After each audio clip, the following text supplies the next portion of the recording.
welcome to this Wednesday, January the 18th edition of the Ringside Report. I am Ryan Young. Joining me on the phone as always, the king of controversy, Anthony Smoody. Smoody! Well, there's the first blooper of 2017. There you go, you jackass. What did I do? You said it was December, January, you Tony. I don't know. I'm getting confused. All I know is we are almost 2 months away from getting out of Wisconsin/Illinois for a week. Yeah, and let's see. Patriots kicked ass, Steelers upset the Chiefs, Packers upset the Cowboys. Yeah, it's been a pretty good weekend. So, yeah. Thanks, Tony. You turned our vacation into talking about the Packers. Okay, anywhooser. Let's start this off by recapping Raw that took place Monday night. From Little Rock, Arkansas, the Verizon Arena. You ready? Damn, I thought we were going to see a clean sighting. Roman Reigns comes out.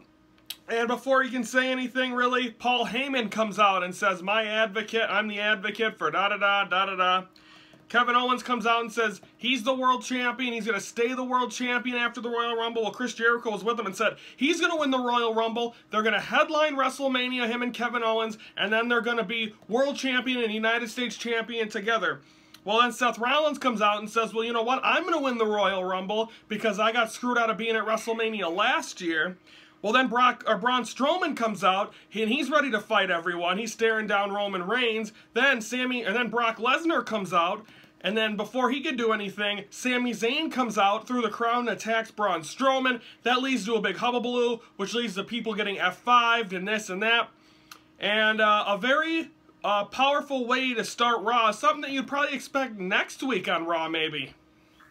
Yeah, I want to see at the end of Raw next week, I want to see, like they had 4 years ago, at the end of that Raw before the last Royal Rumble, before the Rumble, where John Cena came out and all these stars started coming out one by one, and then a big Royal Rumble match started at the end of the show. That'll probably happen next week on Raw and SmackDown, you'd think. Without Bill Goldberg and Lesnar. Yeah. Brock will not be there next week. Goldberg will. So, Enzo and Cass defeat Rusev and Jinder Mahal. Daivari defeats Lindsay Dorado, which leads to a forfeit match on 205 Live last night. We'll have a recap of that coming up on Friday's edition. Raw Tag Team titles, Gallows and Anderson beat Sheamus and Cesaro, but here the referee got knocked down before that by Sheamus, and that led to a disqualification, so odds are there'll be a rematch there. Rich Swann versus Tony Nese ends in a no contest when we have Neville attack Rich Swann. The New Day come out and say they're going to win the Royal Rumble, headline WrestleMania. Titus O'Neil comes out and wants one more chance. He says, you know what, I don't even want to be part of the New Day. I want your Royal Rumble spot. So him and Titus O'Neil, or him and Big E face each other. The winner gets the Royal Rumble spot. Big E wins and retains a spot. Charlotte comes out and says, you know, and makes fun of the notes that Bayley used to make back in the day. Even though Beatty continues to make fun of me for liking Bayley, I'm still not understanding that. But Charlotte and Bayley, they go back and forth. It leads to just pretty much them two talking and leading to their match coming up at the Royal Rumble. Cedric Alexander defeats Brian Kendrick. Then Alicia Fox comes out, who broke up. Who got broke up because Cedric Alexander said they didn't want to be together, and then he just walks away. Then your main event, Braun Strowman, Kevin Owens, Chris Jericho defeat Roman Reigns, Seth Rollins, Sami Zayn. That's not the big story here, Tony. The story happened before the show. The headliner for the 2017 Hall of Fame, it's true, it's Kurt Angle. Yes, he got inducted just like TNA inducted him a couple years ago. You know, finally Vince McMahon decides that after leaving the WWE, go to TNA, you know, it's good for Kurt Angle, So, Tony, as of right now, that's the one thing we are planning not to do on WrestleMania weekend. Does Kurt Angle getting inducted change your mind at all that say, should we go to the Hall of Fame? Not yet. I would say by the third week of March, I'll probably decide. Once I see more inductees, I'm still waiting for, Owen Hart. I'm still waiting for a few more inductees to see. But Other rumors I've heard, Beth Phoenix is going to get inducted. possibly Rick Rude and Christian. If Rick Rude and Christian get inducted, along with DDP, who's also supposed to be, Tony, it's going to be hard to say no. Let's just see. Right now it's about 10% chance, but if Rick Rude gets in, hey, we might be going to the Hall of Fame. Final question here. By the way, tickets go on sale Friday for all you folks that are planning on going out there. Final question. Give me yes or no answer. Kurt Angle in the Royal Rumble. No, yes. I see him at WrestleMania facing Joe. Vince McMahon said he's got a big surprise for everyone at WrestleMania. I think it's got to be Kurt Angle. Yeah. Another thing is, you're comment about Beatty. It's the only thing he makes comment about women is he doesn't have a woman around him. All he has is that. Ooh, Tony with the burn. Oh, okay. And I would like to say, on behalf of myself and the Ringside Report, we'd like to send our deepest condolences to the Superfly himself, Jimmy Snuka, who passed away tragically Sunday afternoon due to stomach cancer. He was 73 years old. Yeah, thoughts and prayers go out to him. His daughter, Tamina, is in WWE, so thoughts and prayers go out to all them. And he was already inducted in the Hall of Fame, but definitely they did a tribute. It was great. The only thing I ever remember him for was jumping off a cage and getting squashed by Undertaker at WrestleMania 7. Yep, and I remember him in the same year of '83 when you jumped off the cage when Foley was there, is when he took a coconut to the head by Piper. Indeed. Okay, folks, we're taking time out here on the Ringside Report. When we come back, we're going to preview Ring of Honor and NXT. That's next on the Ringside Report.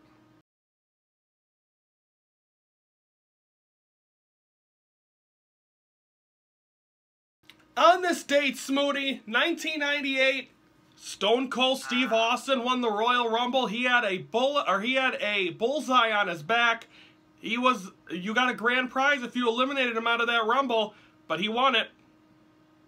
Yeah, it was in San Jose, California, but that was the weirdest Royal Rumble I've ever seen.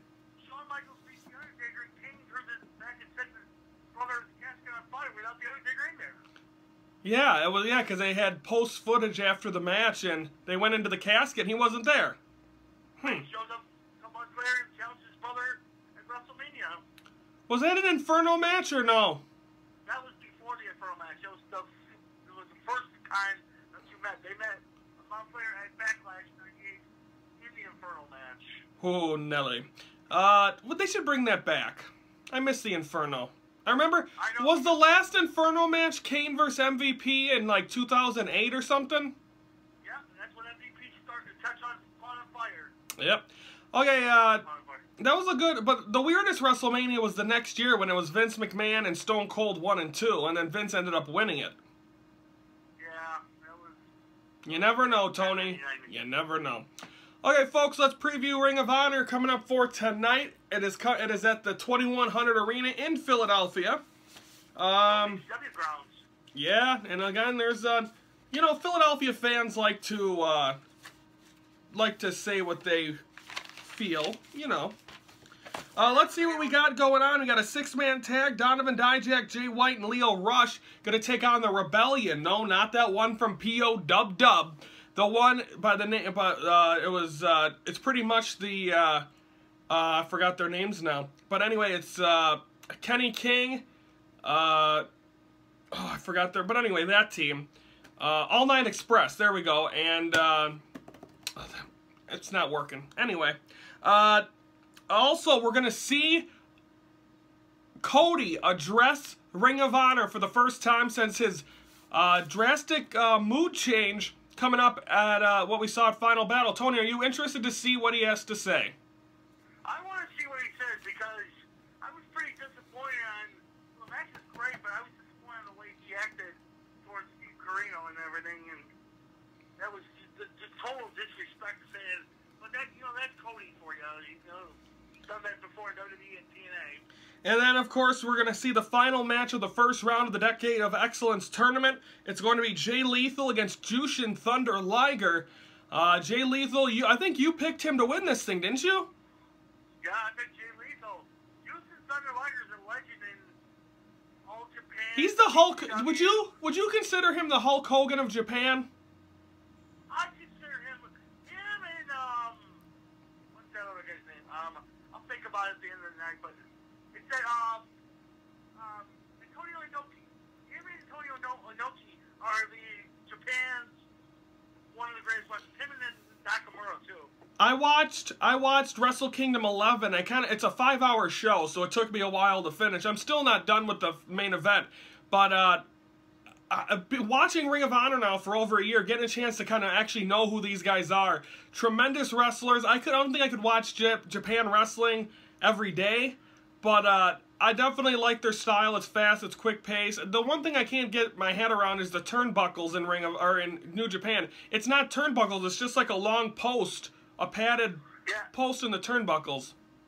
Yeah, and you'll get to know the commentator for that one is good old JR, Jim Ross. Yeah, that's on, I believe, Access TV if you have Direct TV, and I'm not sure what other networks have it.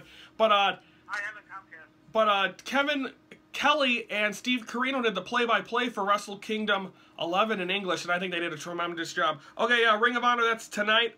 And also on Saturdays on Channel 18 at 1 o'clock, and then later in the night at 10 p.m. Central Time on My 24 Milwaukee. That is at 10 p.m. NXT, Tony, the contract signings tonight for the world title match at TakeOver San Antonio, Nakamura versus Bobby Roode. What do you expect? Because no contract signing goes without a little bit of a brawl. Yeah, this is Bobby Roode's first chance to take some WWE gold, but I don't think he's expected to win it at the Royal Rumble, at the NXT TakeOver the Royal Rumble. I think he's gonna Nakamura's gonna win, but I think in the line you'll see it towards WrestleMania, Bobby Roode getting a world title shot yet again. Yeah, I think that should be exciting, and hopefully we get a chance to see that. Because, again, we both think that Bobby Roode deserves it, but is it time to give him it right away, or do you continue to build this storyline for a couple more months going into TakeOver Orlando? I build up for TakeOver Orlando, then Bobby Roode winning the title, then going to Brooklyn in August, defending the title. Yep. Okay, we're going to take a 10-minute. When we come back, we're going to preview Impact for tomorrow night on Pop TV.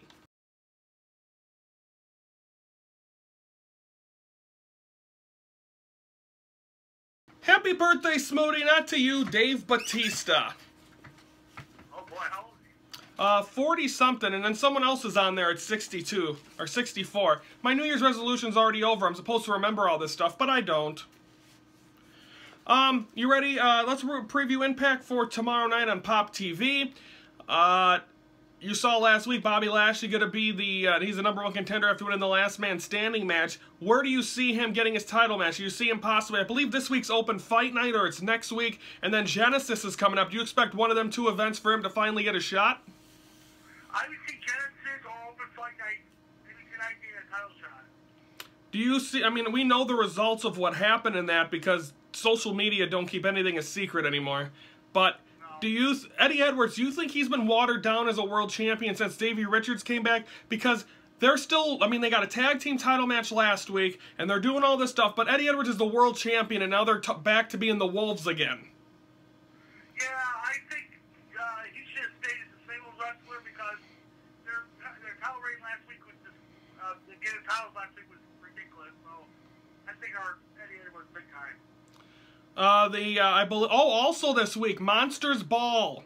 It's going to be Rosemary defending against Jade.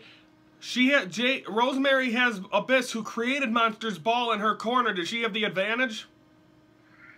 She does, but remember, Abyss cannot interfere in the match. But I think Rosemary might have the advantage in the title reign. That should be exciting. Of course, Impact on Pop coming up tonight, or tomorrow night on Pop TV at 7 o'clock. Tonight you got NXT at 7 on the WWE Network, and also Comet TV if you have it for Ring of Honor. It's been announced Jushin Thunder Liger now going to be at the Super Card of Honor for Ring of Honor. We will not be going to that this year also.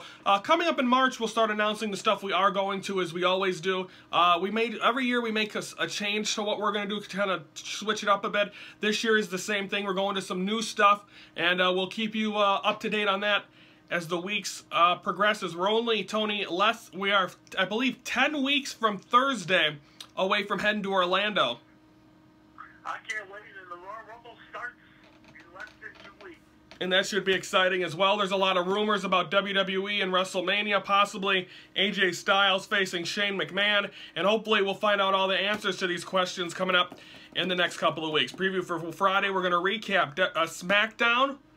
We're going to recap 205 Live. We're going to recap Ring of Honor and NXT. So that'll be the way we wrap up the week on Friday. So everyone have a great Wednesday, and we'll see you again here on Friday. For Anthony Swoody, I'm Ryan Young. So thank you for watching the Ringside Report, your front row seat to all things wrestling.